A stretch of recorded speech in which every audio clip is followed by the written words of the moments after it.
What's up guys, welcome to another video. So in this video I'm going to be talking about Kung Lao's Lotus Fist variation. Now I had talked about in a previous video about his hat tricks variation and how that variation is just complete garbage. I mean, it's really bad, like it has nothing really redeeming about it. The reason I say that is because Kung Lao himself, his frame data is really terrible and he needs some kind of variation to fix that issue. So like in hat tricks, he doesn't have anything to help him. Like all his negative strings or whatever, it's like a free punish. There's no mind game to it, so it's a really bad variation. Not that you can't win with it, but you just have to work extra hard to. But in this variation, Kung Lao has this move right here, and that actually fixes a lot of its issues. So a lot of his strings that are minus, unsafe, that has no mind game to it, you can cancel into this, and he can make it safe. So to show you what I mean, I'm gonna go over his strings. So let's look at his 1-2. His 1-2, I mean, it's not bad. It's a -5 stagger. It's kind of whatever. But like, again, this has no mind game to it because you can't finish a string. Like, you look under it, I have Order of Light. I press in it, but it doesn't come out. So like, unless you get a hit, only this move comes out. So in the hat tricks variation, the only way to check your opponent is if you do this in the spin, because otherwise the opponent would always just take back their turn. Alright, for his next string, it comes from his forward 1 mid. Now this is a good stagger, it's -5. You can get like a grab after it or whatever. And this string is okay, it's a good, far-reaching -7 move, so that's not too bad. And then this one is what's really bad, forward 1-3. That on its own, that's -19. That's like really bad. Most people don't know that because of how much pushback it has, but that's really unsafe. And then if you finish the whole string right here, yeah, that is safe. It's -6. Seems okay, but the last hit's a high. Like, okay, let me have the opponent duck right now. Block type. Off, duck. Completely whiffs. So the opponent can get a down 2 punish, duck, and do his strings, whatever. So it's really unsafe. And this move also has a flawless block gap on top of it, so it's really bad. And then this string right here, his 2-1. This string does not make any sense. It's literally a triple high, so you have all the time in the world. You can be easy and do a down 4, down 2, or you can honestly get a full combo punish for that. I mean, it's good for spacing, like from this range, that's legitimate, and it's good for like starting combos. It's a good combo starter because the first hit's 8 frames, but aside from that, it's pretty much useless. And it does have it to where you can get plus frames if you go into this, you get +1. It's like, okay. But like, when is that ever gonna happen? Like, any high level player that knows the matchup is never gonna let this come out. They're always gonna punish you for doing that move. And his next string is his forward 2 string, which is this one. So like, every iteration of it is punishable. So like, if you just do forward 2, it's -9. You go into forward 2-1, -13. You go into the whole thing, it's -13. So like, no matter what you do, you're punishable. Honestly, the only way you can use this string is on like a whiff punish or something like that, because you can't just throw it out there. Now I'm talking about the hat tricks variation, because in this one, which I'll get into, you could actually use that string still. Alright, his next one is his stand 3-4. I mean, it's kind of whatever, it's safe, but like, it starts in a high, so it's really not much of a mix up there. And then his last one is his back 3 starter. It starts up 16, it's not too bad. If you do back 3-2, it's safe at -7, and if you beat the whole string, or if you do the whole string rather, it's -4. But the thing is, like at the end here, I'm gonna show you, it has like a flawless block gap, so it's not all that good. And honestly, you could interrupt it with a jab too, so that string is not really legit.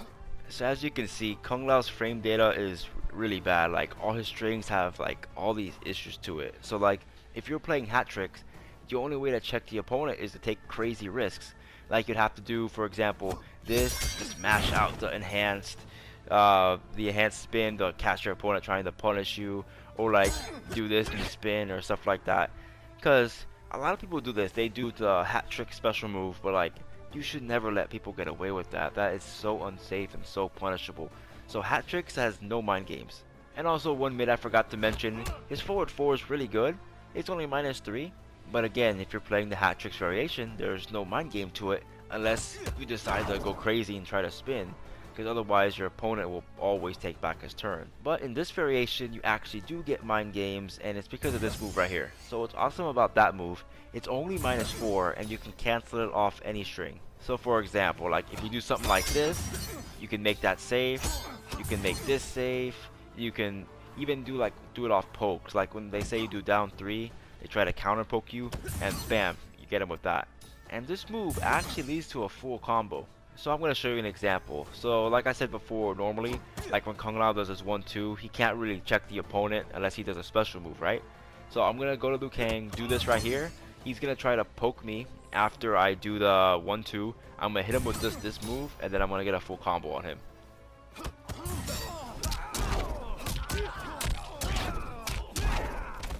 So that shows how strong this can actually be. So it's like, off any little mind game, like if they try to punish you, it's like bam, full combo. So that actually allows a Kung Lao player, like in this variation, just let him get away with that. Because you're scared like, oh man, what if he cancels into that? I'm gonna get full combo and eat a bunch of damage. Because that's the good thing about Kung Lao, he actually has pretty decent damage. It's not insane, but it's very solid. He can consistently get like 280, 300, 320, whatever, just off one bar. And in the corner, forget about it, he gets like crazy damage. And with the opponent being scared of this move, that actually opens up his throw game, which, you know, that's what Kung Lao is like kind of good at. Like his main thing is grabs because the strings aren't too good. So this actually makes you scared of his normals and strings and combo potential. So it opens up the grab game, which allows Kung Lao to play his game, which is really good. Now one downside is when he has this out, he does lose access to a lot of his normals, like his 2-1 he can't do his forward 2. He actually loses his forward 1-3, so like any move that has the hat, like he loses it, which kind of sucks. But it's not a big deal because like when you're doing this move, you're doing it expecting to get a hit, like, and if you were to get a hit, you can still do combos without the hat based strings. You just have to wait a couple seconds for it to come back. It only takes like 3 seconds, so it's not a big deal.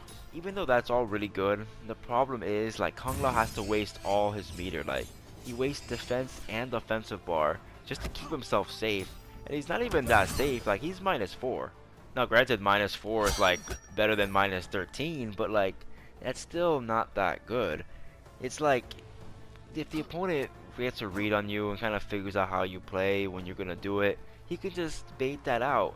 Because honestly, Kung Lao is never just gonna do this. I mean, he can sometimes, but it's very unsafe. And like once you do this a couple times, you waste all your meter, like then you have nothing, the opponent has nothing to be scared of. They would always take back their turn.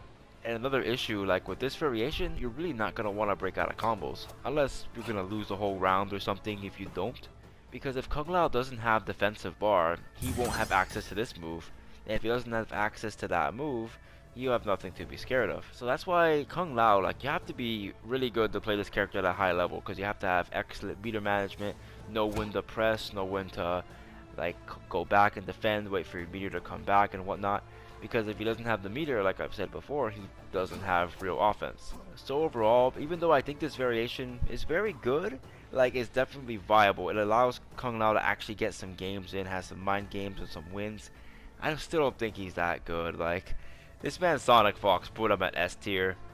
Man, I don't know, man. I don't think they know what they're talking about. Like, I don't feel people know the matchup. Like, people don't punish Kung Lao. I watch a lot of these tournaments and people just let Lao get away with stuff. Like, they just let him get away with this. They let him like do this string right here. It's like, and they let him jump a lot. Like, because his dive kick is a really good tool. That's honestly one of his best things. His dive kick and his jump, which is really good. And honestly, the only one I've seen to punish that is Sonic Fox. Like, because he mentioned where like if the opponent kicks high, you can duck and punish it and whatnot. He's like the only one I've seen do that. But aside from him, like, which I'm surprised he put Kung Lao so high in the tier list, considering he actually is one of the few players that actually punishes him. But like, he has too many issues to be S tier in my opinion. He's definitely viable, like in the A tier ranges for sure, but this man's not S tier. How can you be S tier when like this entire mid, like his best mid, everything is punishable? This is -3, where you have to either spin or spend defensive bar just to make yourself have a little bit of a mind game. Yeah, he has good damage, but so is a lot of other characters. Look, I don't care what nobody says. This character is not S tier, but he is not complete trash. He's definitely viable. He has legitimate game plan options. But that's about it for the video today, guys. If you guys enjoyed, please make sure to like, comment, and subscribe. Follow me on Instagram and Twitter, and follow me on Twitch. I was trying to stream as much as I can, you know, whenever I'm playing ranked and whatnot. But anyway, I'll see you guys next time.